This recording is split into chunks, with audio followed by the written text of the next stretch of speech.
Hallo und herzlich willkommen zum zweiten Viertelfinalspieltag der Soccercon-Europameisterschaft 2020.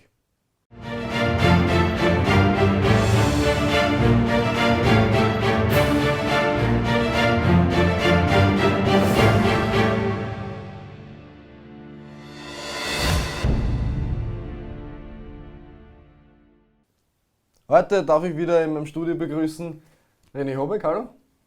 Und wie wir sehen, heute spielt Österreich im Viertelfinale. Immer gleich wieder. Also ich muss es hier einfach so kundtun, dass jeder gleich weiß, heute geht es wirklich um die wichtigste Mannschaft des Turniers. Richtig, Österreich versucht ins Halbfinale zu kommen. Schauen wir mal, ob sie es schaffen werden. Wir fangen aber nicht mit der Österreich-Partie an, wir fangen mit der Partie Frankreich gegen Irland an.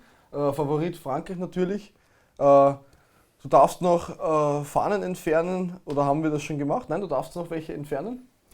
Ich muss leider Gottes entfernen. Ne? Richtig, ja. Es geht weiter. Von letzten Spieltag noch, Spanien gegen Portugal, ist Portugal ausgeschieden.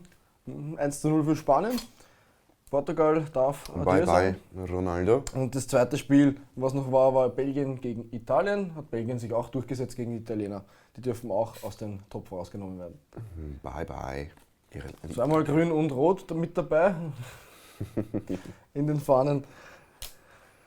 Ja, heute schauen wir mal, ob Irland oder Frankreich sich verabschieden wird aus dem Pott oder Österreich oder Russland. 2 von 4 werden sich verabschieden müssen.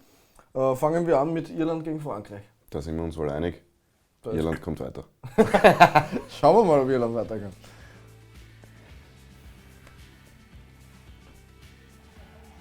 Wie ist das? McGoldrick hat jetzt eigentlich immer noch 3 Tore. 3 Treffer oder? Bis jetzt. Das heißt, Torschützenkrone wissen wir jetzt nicht auswendig, wäre mal interessant. So viele Leute werden, glaube ich, noch keine 3 Tore haben.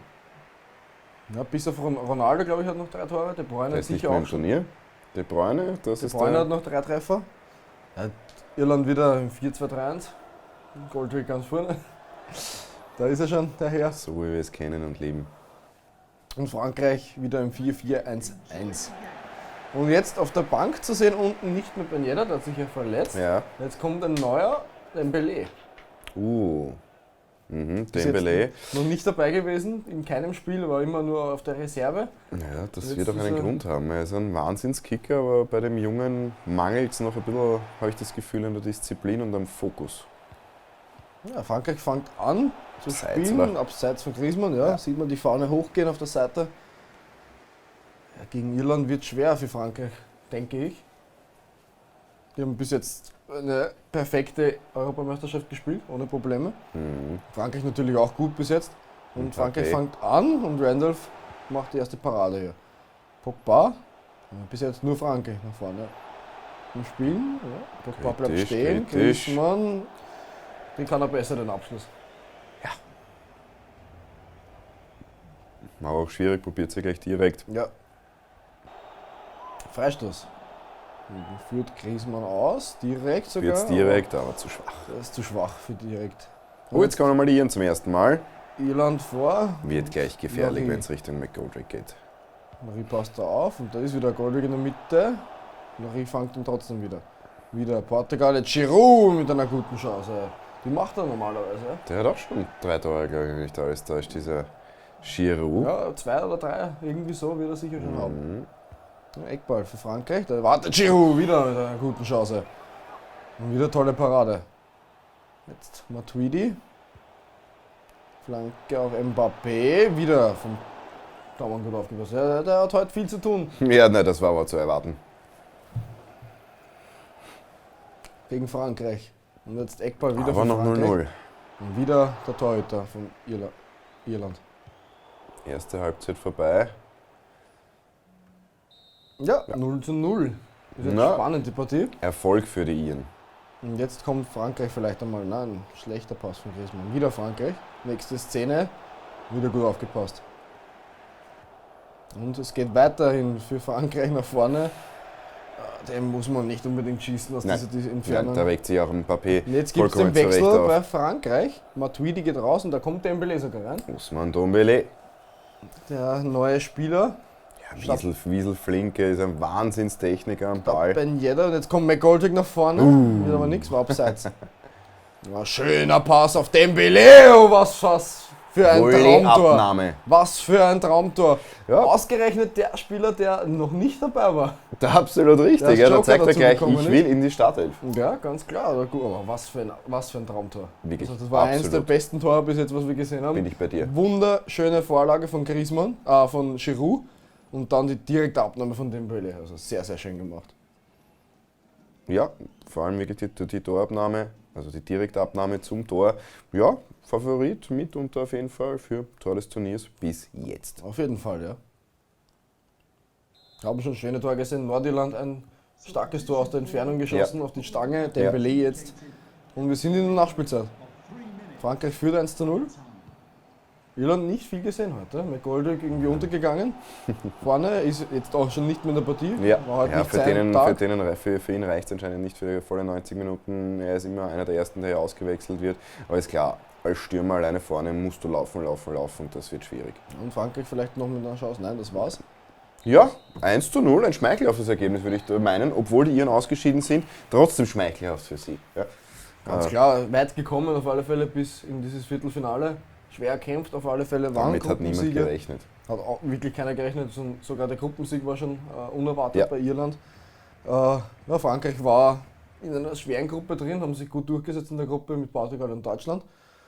Und somit kommen die jetzt auch ins Halbfinale. Es Bahnen sind sich jetzt weiter nicht mehr viele ihren Weg. Ja. Das Mannschaften ist aber übrig. genau das, was eine Top-Mannschaft ausmacht. Du musst auch die vermeintlich leichten Spiele, wie so gegen Gegner eben wie Irland, wo du als haushoher Favorit in das Spiel gehst, musst du gewinnen. Und das war heute trotzdem. Sie hatten viele Chancen, haben aber nur 1:0 gewonnen. Gegen eine Mannschaft, die sich dann natürlich auch hinten reinstellt. Diese Spiele musst du halt auch gewinnen. Ganz klar. Schauen wir uns an im nächsten Spiel, wer der Gegner von Frankreich im Halbfinale sein wird. Und es ist entweder Österreich oder Russland. Hoffen wir das Beste.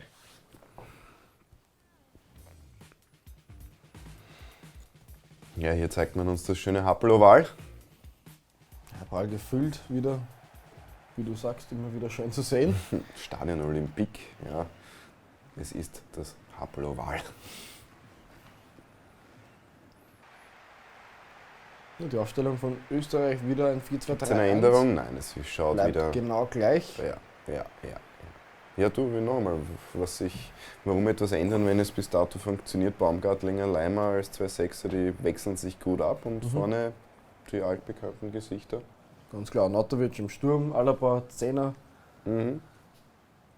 Russland vielleicht eine Änderung, oder? Nein, die spielen auch im 4-2-3-1 wieder. Mit dem sind sie sehr gut klargekommen auf jeden Fall gegen die Schweiz im Achtelfinale. Ja, ein weiteres Indiz, was ich schon letztes Mal gesagt habe, es wird wohl eine Partie mit, eine sehr körperbetonte Partie mit hoffentlich vielen Chancen. Schauen wir mal, legen wir gleich los. Los geht's. Und Russland gehört die erste Chance in dieser Partie. Golovin, gut durchgesetzt, Einmal schön gefährlich. gespielt. Schön, Juba 1:0 für Russland. 5. Minute, nicht gut. Aber Schneller genügend Start Zeit, der genügend Zeit Russen. noch. Ja. Schön herausgespielt, kann man nichts dagegen sagen. Also Ja, definitiv, ja. Juba schön, der Kopfball in der Mitte. Hier Verzeih mir, der, ich bin etwas wortkarg jetzt. Das ist ja, kann Hinteregger hupft am Kopfball vorbei. Wenn er schade, bekommen hat, vielleicht sogar als Eigentor von Hinteregger. Er probiert auf jeden Fall alles. Ja, Das ist ist ganz klar. Also. zu sehen. Ja, keine Aber Chance. kann man- 1:0 für die Russen. Gefällt uns mal an erster Stelle nicht. Na, das Bild sehe ich trotzdem gern. Tschetschesow wieder mit seinem Jubel. Und Juba wieder ein Treffer von ihm. Von dem haben wir auch schon einen Treffer gesehen. Ist ja auch Der gut, ist gefährlich, der Junge. Ja, Okay, macht nichts wieder. Österreich, kämpfen und siegen. Nächste Chance, Russland wieder. 9. Spielminute, Golovin und es steht 2:0. Es geht sehr, sehr schlecht los für Österreich.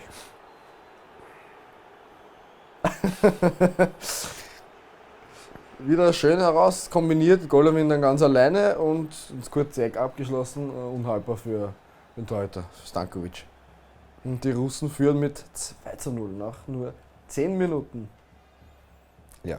Was ist mit den Österreichern los? Ich weiß es nicht. Bis jetzt perfektes Dasselbe, was mit mir los ist. Mir fehlen die Worte. 10 Minuten gespielt, 2:0. Was ist hier los? Gleich einmal Vielleicht überfallsartig gestartet. Jetzt sind kommt natürlich keine Österreich guten vielleicht mal nach Vorzeichen. vor, aber Ja, die das Flanke war wird zu abgefangen. Wieder Russland. Mit der nächsten Chance. Schön im Rückraum, nächster Schuss, Gott abgeblockt. sei Dank. Hinteregger passt da auf.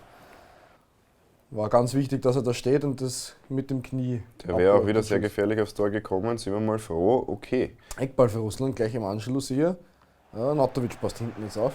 Das sehe ich mal gerne, dass auch einer Nautovic hinten aushilft. Aber Russland bleibt am Ball. Versuchen es Burschen weiter. drauf da jetzt. Und nächster Distanzschuss, Das darf doch nicht wahr sein. wieder Eckball. Wieder gleich die Ecke im Anschluss. Entschuldigung, wir sind in der 25. Minute. Ja, und Leimer passt Wir haben auf. nicht eine Chance für die Österreicher gesehen. Russland bleibt mit den Chancen vorne. Mehr Ballbesitz bei Österreich, jetzt eingeblendet oben links. Und jetzt Russland mit der schönen Flanke. Was für eine Abnahme von Russland. Sehr schön gespielt. Also da darf man ja gar nicht einmal Cheryshev. böse sein, dass es hier 2-0 für die Russen steht, ganz sondern man muss stark ja von bald Russland. froh sein, dass es nur Ganz starkes dass es nur 2-0 Auftreten. steht. Tolles Volley hier. Und es bleibt weiterhin. Russland geht weiter nach vorn. Wieder Golovin. Golovin. Stankovic, tolle Parade. Da kann er sich einmal auszeichnen. Und wir haben von Österreich nicht einmal noch eine Chance gesehen in dieser ersten Hälfte. Höre ich da ein bisschen Schadenfreude raus? Ich hoffe doch nicht. Nein, natürlich nicht.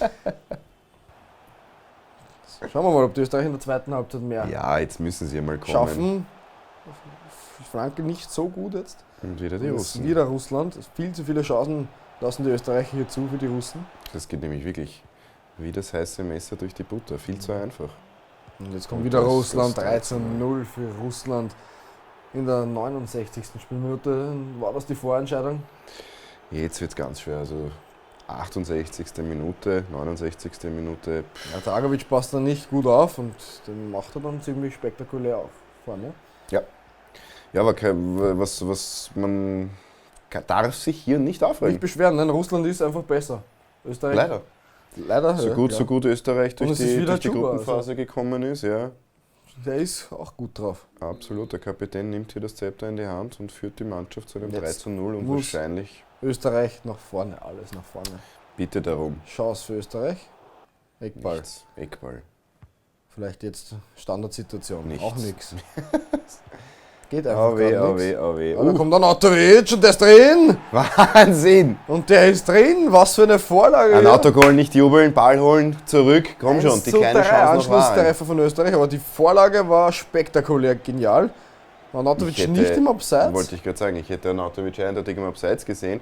Man muss ja sagen, das Tor ist leider Gottes nicht schön herausgespielt, mehr ein Zufallsprodukt. Ja, Egal, weiter. Aber es steht jetzt nur noch 1:3. Österreich hat noch vielleicht die Chance.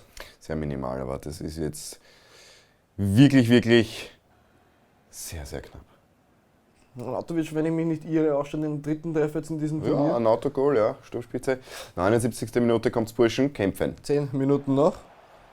Und wieder Österreich. Jetzt fängt Österreich Ja, an jetzt das Spiel. kommen's. Leider etwas spät, aber der Pass findet Arnautovic nicht. Jetzt fängt wieder Russland. Ja, Die nächsten die Chance. Russen werden sich jetzt aufs Kontern wahrscheinlich einstellen. Ja, lange Ball halten, geht zur Eckfahne. Kann man ihm Der nicht Golovin verübeln. zurückgelegt. Oh, die nächste Chance für Russland. Also Russland könnte auch hier höher führen, Ja. wenn sie die Chancen besser verwerten würden. Also wir sind in der letzten regulären Spielminute. Ja, Österreich kombiniert noch schön heraus, aber viel zu viel rumpassen. Ne? Ulmer jetzt mit der Flanke vielleicht. Ja, tatsächlich. Richtung Arnautovic, aber zu wenig. Ja, Flanken waren noch nie die Spezialitäten von den Österreichern, auch nicht zu Janko-Zeiten leider. Und mit Sabitzer, Arnautovic und Co. wird es nicht besser werden. Es war eine schöne Europameisterschaft für die Österreicher. Ganz klar, sie haben sich gut durchgesetzt. Gruppensieger im Achtelfinale gegen Polen weitergekommen mit Ja. 1:0. Und leider ist jetzt hier Endstation im Viertelfinale gegen Russland. Ja. Gegen ein sehr starkes Russland. In dieser Partie auf jeden Fall. Russland auch im Achtelfinale gut gespielt gegen die Schweiz. Mhm. Und es war auch in der Gruppenphase nicht schwer für Russland. Also die haben sich Nein, man ziemlich muss den Russen ein großes Kompliment machen. Sie sind ja als großartiges Team aufgetreten. Die Mannschaftsleistung war herausragend.